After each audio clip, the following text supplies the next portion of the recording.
Bom dia, boa tarde, boa noite, meu querido e minha querida, tudo bem com você? Aqui quem fala é o Yugi e este é mais um Explicando. Hoje eu vou tentar falar um pouco sobre o paradoxo dos gêmeos, ou paradoxo de Langevin, que foi um experimento mental sobre a teoria da relatividade de Einstein, proposto em 1911 pelo físico Paul Langevin. E, na verdade, apesar do nome paradoxo dos gêmeos, ele não é um paradoxo de fato, ele só parece que é um paradoxo. Vamos começar falando então sobre o que seria um paradoxo.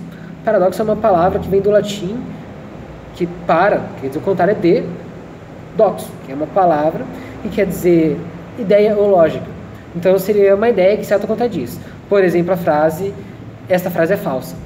Não tem como essa frase ser falsa, porque se ela for falsa, ela é verdadeira. E se ela for verdadeira, na verdade ela é falsa. Então ela fica numa coisa que é impossível você saber o que está acontecendo. Ela não se sustenta, ela se contradiz. O que não é o que acontece com o conhecimento do paradoxo dos gêmeos, que ele só parece contradizer, mas isso porque tem uma explicação que é menos óbvia por detrás dele, que eu vou tentar elucidá-la aqui para você e explicar por que na verdade ela não se contradiz em momento algum e muito menos contradiz a teoria da relatividade de Einstein. Então vamos explicar o que é esse paradoxo. Tinha dois gêmeos, o A e B, que para facilitar a explicação aqui para vocês eu vou chamar de Alexandre e Bruno, e o Alexandre e o Bruno queriam comprovar a teoria da relatividade de Einstein experimentalmente. Então o que eles fizeram? O Alexandre ficou aqui na Terra de boa, olhando, fazendo os cálculos, enquanto o irmão dele, Bruno, pegava uma nave, saía da Terra a 99% da velocidade da luz, 300 milhões de metros por segundo. Ele saía e ia até a estrela mais próxima do sistema solar, que é a Estrela Vega. E ele fazia a volta por ela, efeito Stirling, depois voltava à Terra. Tá, aí os dois iam comparar a diferença de idade que tem entre os dois. E como que ia acontecer exatamente essa diferença de idade? Pela lógica, são aproximadamente 25 anos-luz entre a Terra e a Estrela Vega, seriam 25 anos aqui, mais 25 anos aqui. Então, teria aproximadamente 50 anos de diferença entre os dois. Isso, agora, quem que está mais velho e quem que está mais novo? Dou referência ao do Alexandre, que estava parado aqui na Terra, o Bruno que saiu da nave, deu a volta e voltou a 99% da velocidade da luz. Então o Bruno que vai estar 50 anos mais novo, o Alexandre que vai estar 50 anos mais velho. Só que a gente tem problema. Do referencial do Bruno, ele que teve o tempo todo parado na nave, né? Ele não saiu da nave. Ele o tempo todo ele estava parado. Então foi o Alexandre, com o mundo inteiro, que ele saiu, foi na direção oposta, 99% da velocidade da luz, voltou e os dois se encontraram de novo. Então vai ser o Alexandre que vai estar 50 anos mais novo.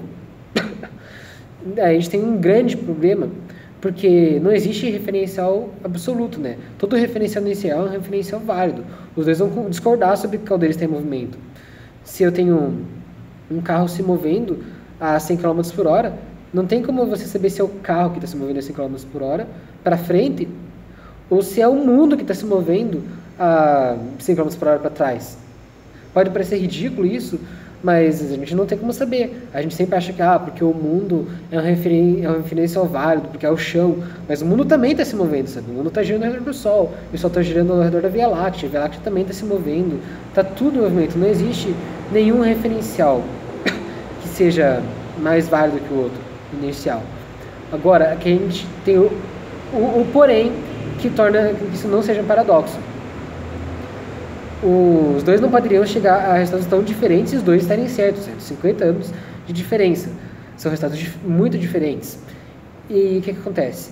O referencial do Bruno não é um referencial válido, porque ele acelerou.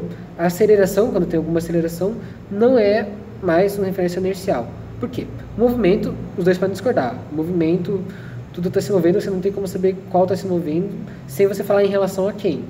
Então não existe referencial válido. Mas a aceleração já é outra história. A aceleração é uma invariante, a aceleração não é relativa. Se tem dois referenciais e um deles acelera, a gente tem como saber qual dos dois acelerou. Por exemplo, tem aqui o Bruno, tem aqui o Alexandre. Tem um pêndulo pendurado na nave, tem um pêndulo pendurado na Terra. Quando o Bruno acelerar, o pêndulo vai se mover. E tanto o Alexandre quanto o Bruno vão ver o pêndulo do Bruno se mover. E tanto o Alexandre quanto o Bruno vão ver o pêndulo da Terra parado. Então eles vão saber que foi o Bruno que teve uma aceleração. Então nesse caso não é relativa.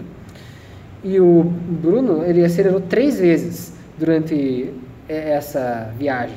A primeira foi para sair da Terra, chegar de 0 a 300 milhões de metros por segundo, que é uma velocidade gigantesca.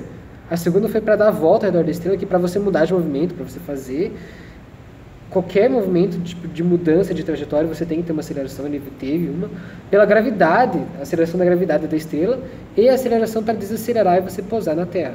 Então ele teve 3 acelerações. E nessas 3 acelerações passou 50 anos para o Alexandre. E mesmo que não tivesse essas acelerações, mesmo que ele saísse da Terra magicamente, assim, que ele saísse, tipo, fosse direto, assim, praticamente sem passagem de tempo, praticamente sem aceleração, de 0 até 300 milhões de km por segundo, e na volta também, fosse de 300 milhões de metros por segundo a 0 instantaneamente. Ainda assim, só no tempo que ele usou para fazer a volta pela estrela, teria se dado a passagem de tempo. Os 50 anos teriam se passado só nesse tempo que ele deu a volta na estrela. E mesmo que não tivesse essa aceleração, mesmo que ele fizesse a volta sem aceleração, sabe? Mesmo que ele fizesse a volta quase que instantaneamente, mesmo que não tivesse estrela nenhuma ali para ele fazer a volta, nem gravidade nem nada. Ainda assim, esse pequeno movimento que ele fez seria um pequeno movimento de mudança de trajetória. Esse pequeno movimento de mudança de trajetória que ele fez seria o momento em que iam se passar os 50 anos para ele. Seria instantâneo. Em 50 anos na Terra, assim, se passariam em frações de segundo para ele. Se passaria instantaneamente 50 anos para ele. O que seria uma viagem para o futuro? Seria o equivalente a viajar no tempo. Então, os dois referenciais, o Alexandre e o Bruno, eles vão discordar sobre quem está em movimento, mas eles não vão discordar sobre qual deles mudou de movimento, sobre qual deles teve aceleração, qual deles fez a trajetória de mudança de movimento. Então, pro Alexandre, o Bruno, ele vai estar 50 anos mais novo, porque ele estava viajando a 99% da velocidade da luz. Só que pro Bruno, o próprio Bruno vai estar mais novo, porque apesar do Alexandre estar viajando a 99% da velocidade da luz, o Bruno teve acelerações. Nessas 3 acelerações, ele recuperou os 50 anos de adiantamento que ele tinha em relação ao Alexandre, mais 50 anos para ele ficar mais novo que o Alexandre. Ou seja, mesmo sem qualquer aceleração, ele viajaria no tempo ao mudar de movimento. E se ele não voltasse, se ele não mudasse de movimento em nenhum momento, se ele continuasse para sempre naquela direção, como a gente saberia qual dos dois está mais velho ou mais novo? Esse é o incrível, a gente não tem como saber. Se a gente colocar um do lado do outro, a gente não tem como confirmar, porque a gente pensa em tempo como se fosse algo, um relógio, assim, que é igual para todo mundo, mas não é. É relativo para cada um dos dois, o tempo está passando de formas diferentes. São tempos diferentes, sabe? Os dois estão em realidades de tempo e espaço completamente distintas. Então não tem como saber qual está mais novo ou qual está mais velho. Os dois estão completamente incompatíveis, são tempos diferentes. Aí só tem como saber quando você botar um do lado do outro. E é por isso que o paradoxo dos gêmeos é tão importante. Ele não é um paradoxo de verdade, é só um paradoxo aparente. Ele está sustentando a teoria da relatividade de Einstein. Apesar de que muita gente pensa, na verdade, ele está sustentando cada vez mais. Apesar de ser apenas um experimento teórico, é uma forma de sustentação. A relatividade teve, sim, muitos experimentos práticos perfeitos para sustentar ela. E a cada vez que acontece alguma coisa dessas, ela sustenta cada vez mais. Então, e esse paradoxo ele ficou bem famoso, assim, serviu para popularizar bastante a teoria da relatividade do Einstein, e inclusive fizeram bastante histórias e filmes baseados no paradoxo. Foi basicamente o que popularizou assim, a ideia de viagem no tempo. E ele serviu de inspiração também para o filme do Interestelar, mais recentemente, que foi um filme que retratou muito bem assim, essa ideia dos referenciais da passagem do tempo. Eu recomendo muito você ver. E o que é mais interessante, não só nesse paradoxo, mas nas relatividades do Einstein, é o quão incrível é, tipo, uma quebra do que você conhece como mundo, sabe? Você permite descobrir coisas que você não imaginava, e você vê, tipo, no seu rosto, por anos, assim, pela primeira vez, aquele brilho no olhar, igual de uma criança quando você descobre alguma coisa nova. E é por isso que as relatividades e esse experimento é tão interessante. Eu espero ter ajudado. Então, um abraço, meu querido e minha querida. Obrigado por assistir até aqui. Eu vou ficando por aqui e até a próxima.